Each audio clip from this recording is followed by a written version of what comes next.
Oui, Christian Flamand. Quoi, quoi? Pourquoi faire ce genre d'événement d'envergure? Le pourquoi, c'est que c'est un projet qui est né justement là, avec plusieurs intervenants du milieu de plusieurs communautés. Le projet, c'est né de même de fil en aiguille, puis justement, c'est de même qu'Expédition First Nation a pris naissance dans un volet de sensibilisation nationale, même internationale, locale et régionale, au niveau des causes qu'on veut justement faire. Faire connaître et faire savoir justement toute la population des Premières Nations et des Autochtones. On touche notamment justement la cause d'Idle No More, les femmes disparues au Canada et au Québec, et même les enfants disparus, on va inclure les enfants disparus à travers de ça. Sans oublier justement la cause de Joyce Echaquan. Quand on parle de la cause de Joyce Echaquan, on vient rejoindre justement la cause du racisme systémique qu'on connaît actuellement.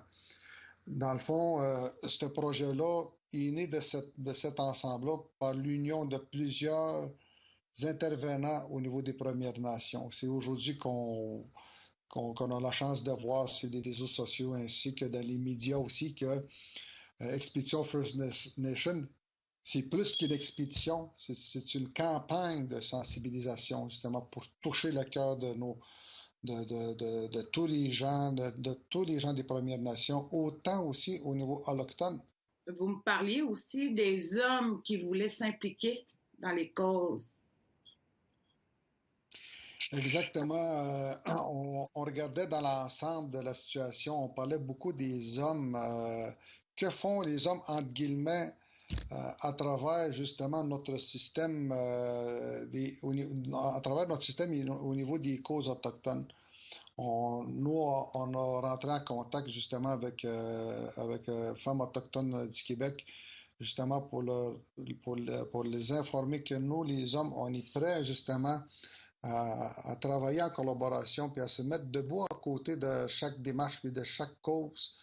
Puis c'est la première fois qu'on voit justement symboliquement que les hommes s'impliquent, je pourrais dire, d'un ensemble gigantesque parce que c'est quand même un gros pas en avant parce que ça a été très rare dans le passé de voir justement l'action des hommes auprès versus des causes. Puis aujourd'hui, on a une chance de voir que la démarche des femmes, tout ce qu'ils font nous tient à cœur. Puis nous, on va y aller on va y aller de l'avant avec les autres. On va marcher debout à côté des autres. Dites-nous comment vous vous préparez en vue de cet événement. C'est une préparation qui est très importante, l'aspect psychologique là-dedans, la préparation de l'équipement qui va nécessiter justement l'expédition va faire une différence à 80-90% justement qui va faire justement le succès de l'événement. La préparation va être très importante tant au niveau logistique, tant au niveau de la préparation physique aussi et mentale qui va être importante. On a encore, je peux dire, un an pour se préparer au niveau de notre condition physique. Il faut augmenter notre cardio, le renforcement musculaire justement pour avoir une bonne santé physique. J'avais cru comprendre que vous aviez atteint votre maximum de participants.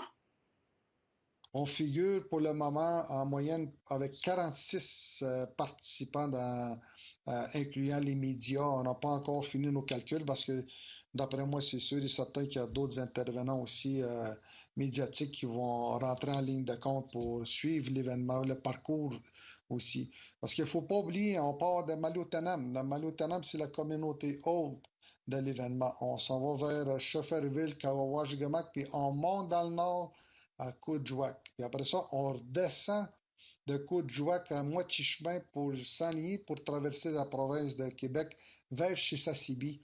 Ainsi de suite, on descend de Chisasibi à Wiminji, Esmain, puis on s'en va vers Nimiska, puis on s'en va vers le centre du Québec, justement, où est-ce qu'on va rentrer dans notre territoire Atikamekw, justement, pour compléter l'événement, justement, la communauté Atikamekw de Manawan, dont où Joyce Echaquan est née. Pour en revenir au coût financier, c'est quoi le coût total du projet? Puis avez-vous les fonds?